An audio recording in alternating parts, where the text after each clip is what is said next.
हम आ चुके हैं शारजाह के मार्बेला रिजॉर्ट्स में और हम प्रेजेंट कर रहे हैं आपको विमेंस क्रिकेट वर्ल्ड में बड़े बड़े नाम हमारे साथ जो पूरी वर्ल्ड कप तक 20 तारीख तक आपके साथ मुखातिब होंगे। हमारे साथ आज 1996 वर्ल्ड कप के प्लेयर मिस्टर शहजाद अल्ताफ जो हमारे साथ हाजिर हैं और ऑल्सो चार्वी भट्ट जो यूएई की विमेंस कैप्टन 8 साल रह चुकी है। Welcome to the show. कि weather conditions, pitch condition, sir कल प्रेस कॉन्फ्रेंस में भी कुछ ऐसी बात हुई, उन्होंने बोला कि पिच थोड़ी लो और स्लो थी। जब हमने पिच क्यूरेटर और वो स्टाफ से बात की, पिच वाले सपोर्ट स्टाफ से, उन्होंने एक चीज़ बड़ी दुरुस्त कही कि बांग्लादेश ने यहाँ पे पिछले 2-3 दिन से सिर्फ उसी विकेट पे प्रैक्टिस कर रहे हैं और स्कॉटलैंड वाले वहाँ पे नहीं आ पाए। तो जब हार जाते हैं तो क्या पिच को दोषी करार देना बड़ा इजी टारगेट हो जाता है कि जी पिच खराब है, हम ठीक, वो अलग बात है। उन्होंने 5 ही बाउंड्रीज मारी पूरे 20 ओवर में। तो क्या ये थोड़ा सा अनहैप्पीनेस वाली सिचुएशन है कि चलो मुजरिम इसको करार दो, हम बच जाएंगे? नहीं, ऐसा तो नहीं। पिच को पिच में ब्लेम करें, अगर वो वहाँ पे, हाँ, पिच ब्लेम कुछ ज़्यादा नहीं हो जाता लूजिंग टीम के साथ? करना नहीं चाहिए दूसरी टीमों को। ये तो एक उन्होंने एक प्रोग्राम फिक्स किया होता है, जो भी आईसीसी वाले होते हैं, कौन सी टीम कहाँ पे अटैक करेगी, कौन सी मैच खेलेगी। अगर उनका मैच वहाँ पे पहले आ गया तो उसमें उनकी थोड़ी कोई गलती या फेवर है उनको। ये तो जो टीम, आप इस पिच को 25 साल से देखते आ रहे हैं, शायद ज़्यादा तरीके से 40 साल से आप देखते आ रहे हैं इस पिच को। क्या आपको लगता है कि क्रिटिसिज्म अनफेयर है जो कर देते हैं हारने के बाद? बिल्कुल अनफेयर है। कभी कभी पिच होता है, कोई आप किसी भी ग्राउंड में चले जाएं दुनिया की, कोई पिच ऐसी होती है किसी दिन अच्छा नहीं खेलती, लेकिन मेरे हिसाब से यहाँ की पिच हमेशा ही जो बैट्समैन को उन्होंने हेल्प की है। अगर आप देखें यहाँ पे 200 रन भी चाहिए, जो T10 में मैंने देखा है लोगों ने 160 रन बनाए। शहजाद जो अफगानिस्तान के प्लेयर थे, उन्होंने मेरा 20-25 बॉल के ऊपर 70-80 रन बनाए थे। तो अब पिच के ऊपर आप ब्लेम नहीं करते। किसी दिन पिच खेलती है ख़राब है, मैं ये मानता हूँ। अगर आप बोलेंगे ये परमानेंट पिच ख़राब है, ऐसा इसमें कुछ नहीं है। करेक्ट। प्रिपरेशन एक बहुत इंपॉर्टेंट चीज़ है। अब कुछ बात कर लेते हैं इंडिया के हिसाब से। कल का मैच हमने बात कर लिया, दोनों मैच अच्छे रहे। पाकिस्तान वहाँ से जीत गई, यहाँ से आपका बांग्लादेश ड्यू टू उनके एक्सपीरियंस से जीत गई। आज बात करते हैं 2 बड़ी टीम की, फिर आते हैं इंडिया पे। पहले बात करते हैं साउथ अफ्रीका और वेस्ट इंडीज़ की। 2 बड़ी टीम, एक में यूटिलिटी प्लेयर्स, एक में सुपरस्टार्स। अगर हमारे दर्शकों को बताओ तो आप कैसे बताएंगे? वेस्ट इंडीज़ जो बैटिंग लाइनअप के साथ आता है, उनके पास कुछ ऑलराउंडर्स भी हैं, बॉलर्स भी अच्छे हैं। वो वेस्ट इंडीज़ की ऐसी एक टीम है जो बिल्कुल डरती नहीं है किसी से। वो अपना क्रिकेट एंजॉय करती हैं, वो आती हैं, अपना जो है 100% देती हैं, और वो जिस तरीके की क्वालिटी का वो क्रिकेट खेलती है, वो क्रिकेट देखने में मज़ा भी बहुत आता है। रही बात साउथ अफ्रीका की, तो एक थोड़ी सी यंग साइड भी है, कुछ एक्सपीरियंस भी है। हाँ, उनके जो वो फ्रंट लाइन मीडियम पेसर है शबनम इस्माइल, वो खैर वो नहीं है स्क्वाड में, लेकिन उनके पास है खाका। उनकी जो पेस है वो बहुत अच्छी है। तो अगर आज उनको दुबई स्टेडियम में अगर वो जो ब्लैक सॉइल वाली विकेट है वो मिल गई तो वो बेनिफिशियल ज़रूर उनके लिए रहेगा। लेकिन मेरे हिसाब से जिस तरीके का एक हमने कल जो 2 मैचेस देखे, आज भी चारों टीम जो खेल रही हैं, उनमें से जो भी टीम टॉस जीतेगी उनको पहले बैटिंग ही करनी है। वो पहले आएंगी, वो बैटिंग करेंगी, टोटल लगाएंगी, उसके बाद जो है वो आके रिलैक्स हो जाएंगी, भाई आप चेज कर लो। वेल, टॉस जीतो, बैटिंग करो, पावर प्ले में बड़े रन स्कोर करो। पर बड़े रन स्कोर करने के लिए सर वेस्ट इंडीज़ के पास 3 आला प्लेयर्स हैं जिनका रिकॉर्ड भी बढ़िया है। आपको लगता है ये डिएंड्रा डॉटिन और हेली मैथ्यूज़ जैसे प्लेयर्स, ये आपको पुराने Vivian Richard style of scoring की याद दिलाएं, जहाँ के वो आते ही कॉन्कर कर देते थे? जी, वेस्ट इंडीज़ की टीम अगर आप देखा जाए, चाहे वो मेंस की है, वुमेंस की है जी, वो शुरू में जो उनका पावर प्ले हमेशा वो लोगों ने अच्छा खेला है। और पावर, ये T20 में सारा गेम ही पावर प्ले का, जिसने पावर प्ले अच्छा खेल लिया वही टीम के ऊपर हैवी हो जाता है। अगर उसके बाद अगर आप स्कोर नहीं कर पाते तो दूसरी जो टीम बॉलिंग करने जाती है, जो पहले बैटिंग करती, तो उनको फर्स्ट 6 ओवर ही मेंटेन करने होते हैं मैच में वापस आने के लिए। एब्सोल्युटली, फर्स्ट 6 ओवर्स बड़े इंपॉर्टेंट है, but pinch hitting, the last part of the game is also very important.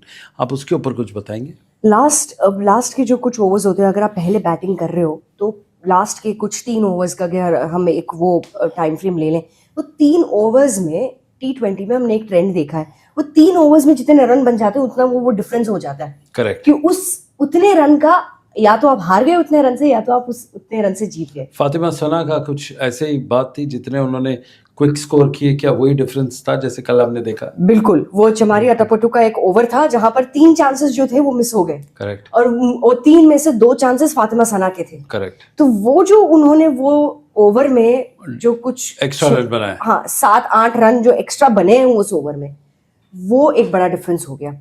और रही बात चौकों की, तो बांग्लादेश ने चौके जरूर मारे थे, लेकिन पाकिस्तान जो है वो आंखें सीधा छक्के मार रहा था। तो उनका जो एक इंटेंशन था कि हमें 6 मारनी है, उन्होंने 3 या 4 6 मारी है, 3 6 मारी है कल इनिंग्स में, वर्ल्ड कप की पहली। जी, वही चीज जो है वो इंटेंशन हमने शायद दूसरी टीम से नहीं देखा। एब्सोल्युटली। दुबई की पिच आपने बहुत खेली, आप वहाँ उसके आसपास रहते भी, ऑफिस भी आपका करीबन पास पास भी है, तो आपके हिसाब से ये पिच, ग्राउंड सिचुएशन, वेदर कैसा रहेगा आज? थोड़ा सा जो है वो प्लेयर्स को जो फील्डिंग पहले करेंगे उनको थोड़ा सा छाव मिलेगा एक साइड पे, तो वो एक जो है वो एक रिलीफ हो जाता है। वो जिस तरीके से बना हुआ है दुबई स्टेडियम जो है वो एक नया इंफ्रास्ट्रक्चर है, जिसका मतलब ये है कि जो इमारतें बनी है वो लंबी बनी है साइड पे। उसका मतलब जो हवा इजीली फ्लो करती है वो हवा इजीली फ्लो नहीं करेगी। 4 चैनल है जहां से हमारे रोलर वगैरह आते हैं, वहां से जितनी हवा अंदर आती है उतनी हवा आएगी। रही बात कि पिच कंडीशन क्या है, दुबई में 2 तरीके की पिच है। एक पिच जो है वो थोड़ी सी ब्लैक सॉइल पिच है, दूसरी जो पिच है वो थोड़ी सी अपनी रेड या वाइट जो एशियन हम पिच बोलते हैं वो पिच है। ब्लैक सॉइल पिच पे बैटर्स को डेफिनेटली असिस्टेंस ज़्यादा मिलती है, थोड़ी हल्की सी ज़्यादा हार्ड है, बॉल अच्छे से आता है। रही बात दूसरी पिच की, तो बॉल हल्का सा रुक के आता है। अब आज पिच कौन सी यूज़ होगी उस पर सबसे बड़ा सवाल है। अगर ब्लैक सॉइल होती है तो जो पहले बैटिंग करेगा 130, 140, 150 भी जा सकता है, और अगर पहले बॉलिंग जो भी करेगा उसको डिसिप्लिन रखनी पड़ेगी बॉलिंग, कि हम ज़्यादा जो है वो बैटर्स को हाथ खोलने का मौका ना दें। एब्सोल्युटली, हाथ खोलने का।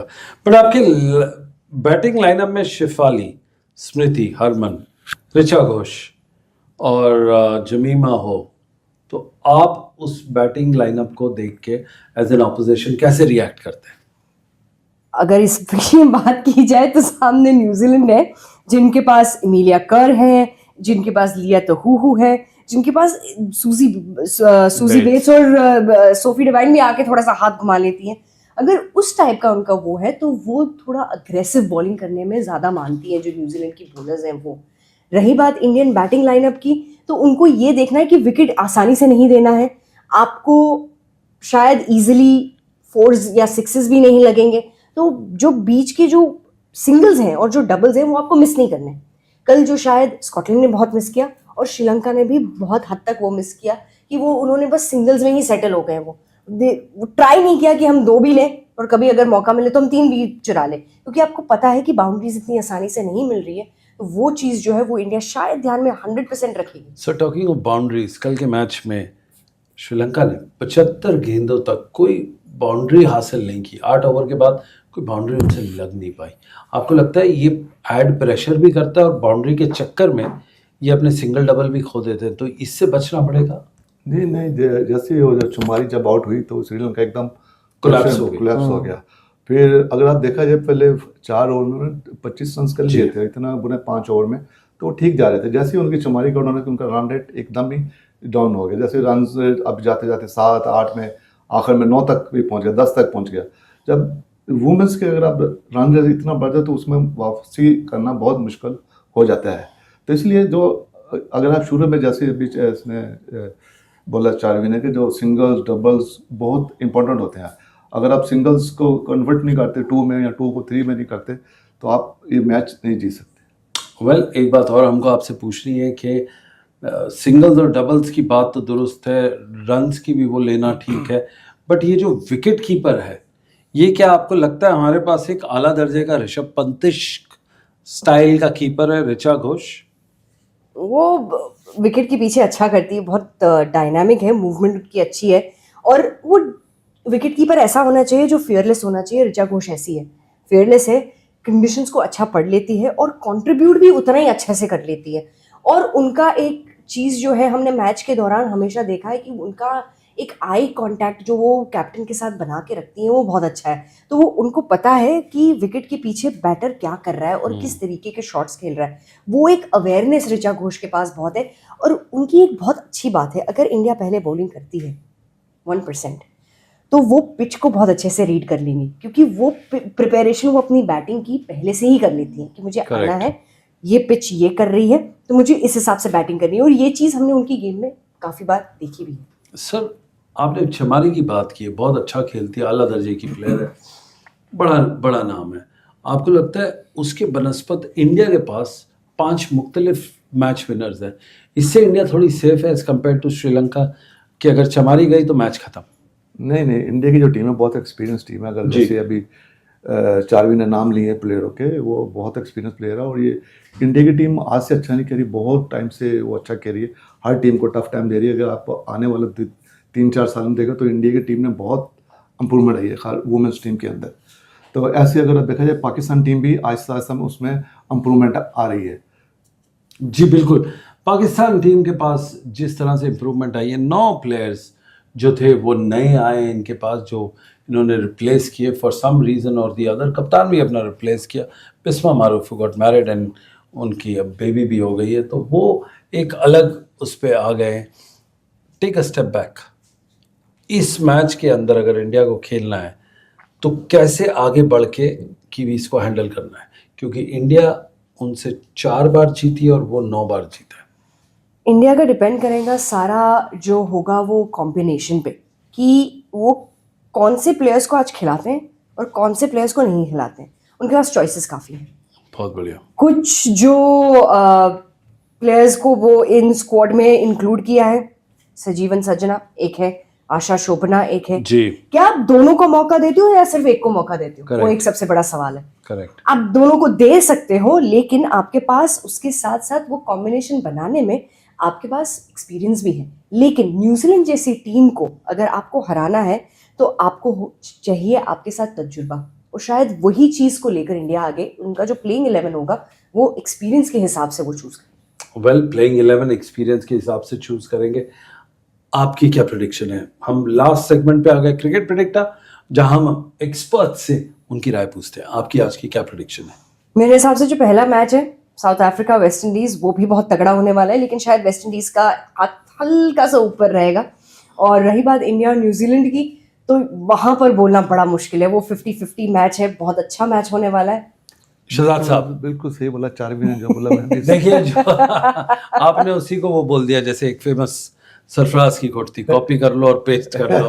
वो बोलते ना गुरु चेला, चेला गुरु है, वो थोड़ा सा फॉर्मूला हम वैसे यूज करते हैं यहाँ पर। ग्रेट, ये थी हमारे क्रिकेट प्रेडिक्टर की खास पेशकश शारजा के कॉर्निश एरिया से, मार्बेला रिजॉर्ट्स जो स्टेडियम के बिल्कुल करीब है। हम वहाँ से ये आपको पूरी प्रेजेंटेशन, इसके बारे में स्टैट्स, एनालिसिस, प्लेयर इंटरव्यूज़, बड़े बड़े नाम आपके साथ उनसे रूबरू कराएंगे। तब तक के लिए आप हमें दीजिए एक छोटा सा ब्रेक, मैं दोबारा करता हूँ इसको। जी, ये था क्रिकेट प्रेडिक्टर की खास पेशकश शारजा के कॉर्निश एरिया से, जहाँ पे मार्बेला रिजॉर्ट्स में हमने इसको स्टूडियो बना के हम प्रेजेंट कर रहे हैं। आप देखते रहिए ये खास पेशकश इंडिया न्यूज़ की, जहाँ पे हम आपको वुमेन्स वर्ल्ड कप को पूरे एंड तक आपको दिखाएंगे, आपके साथ बड़े बड़े नाम लेके रहेंगे। तब तक के लिए आप मुझे इजाज़त दीजिए। सुनील यशकागा साइनिंग ऑफ।